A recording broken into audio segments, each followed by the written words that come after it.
Okay. The next person up is actually me. So I'll share my screen again. Um, so what this paper is about is classifying hospital discharges to identify traumatic brain injury. Basically, there's no specific ICD-10 code or 9 or 8 or 7 code for traumatic brain injury as opposed to any of the other kinds of brain injury.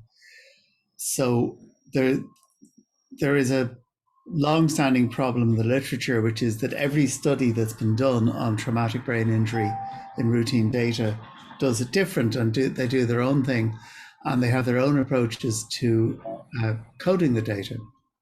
And I didn't think this was very satisfactory. So as part of a much bigger project on traumatic brain injury that we're running here, I looked with my colleagues in health intelligence brain injuries in Ireland, and I worked with Anne O'Farrell, and Anne is one of the leading experts on Irish HYPE. So HYPE itself is the system we use for coding hospital discharges here. And the way it works is that hospital discharges are professionally coded, and they're given up to 20 ICD-10 codes, as well as a whole bunch of procedure codes, which are codes for different kinds of operation. So we looked at a large number of hospital records which had a code between S00 and S99 anywhere in the coding system. So these weren't necessarily people admitted with this as their primary reason for admission. And in many cases, it was not their primary reason for admission. We took an algorithm that had been developed in New South Wales, in New South Wales, by a group there to do something similar for their own head injuries. We worked through it using their algorithm, and then we manually reviewed the codes issued. And I manually reviewed them because I have a lot of practice coding. So we found 98,000 discharges, and around 12% had loss of consciousness or post-traumatic amnesia, and 28% had a skull fracture or intracranial injury reported. When we went through it with the algorithm, we identified 27.2% of this number of the 98,000 as having a traumatic brain injury. We used a variety of methods to identify additional cases for manual review, and we identified algorithmically about 1,500 cases. And of those, we added 300 odd cases to the original number. And that gives us a sensitivity of classification of 98.8%, which is pretty good. It's not perfect, but it's pretty good. We presented, and I'll show you those in a moment, rates and counts of major cause by age and gender. And these are consistent with what you would find elsewhere in the literature. I'm just going to zoom in on this one.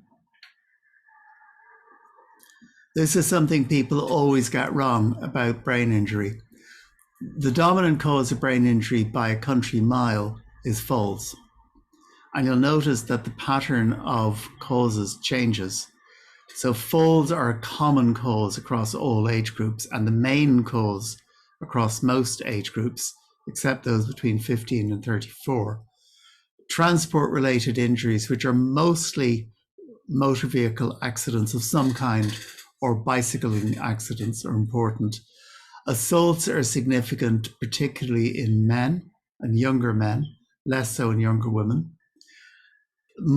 Other is a complete ragbag of things. There's all sorts of stuff in here. A lot of it is people fainting or having a syncopal attack and acquiring a head injury. And there's a very small number of people where there's more than one external cause of injury coded. But I do emphasize that, particularly the older age groups, this is completely dominated by falls. And if we look at the actual figures, we see a pattern, which if you're familiar with injury epidemiology, this is pretty much the age pattern of all injuries, as well as the age pattern of brain injuries.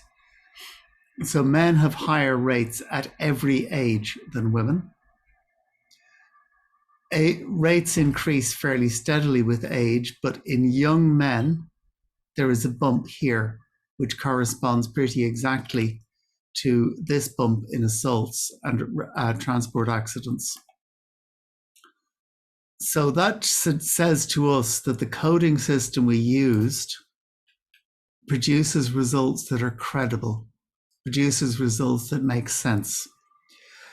What we couldn't do, and what you can't do with this kind of system, is to identify TBIs which have been wrongly coded.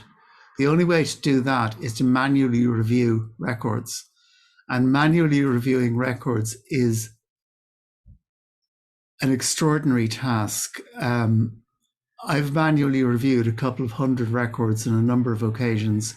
The largest study of this I'm aware of manually reviewed 1,000 records, and it took 3 years and a team of 4 people to do that. So manual review is not an option for most of these analyses, but it is a limitation of what we're all doing. It was easy to transfer the coding system from Australia to Ireland, and it was feasible to manually check cases to confirm that it was done. The use of this common coding base makes it more feasible to do comparisons between different countries, although we would, I think, strongly advise that a level of manual checking is done in each case. And that's really it. That's a little bit about the background of traumatic brain injury, but I'll leave it there and see if people have any questions. And I can't see anyone, so if any questions, shout.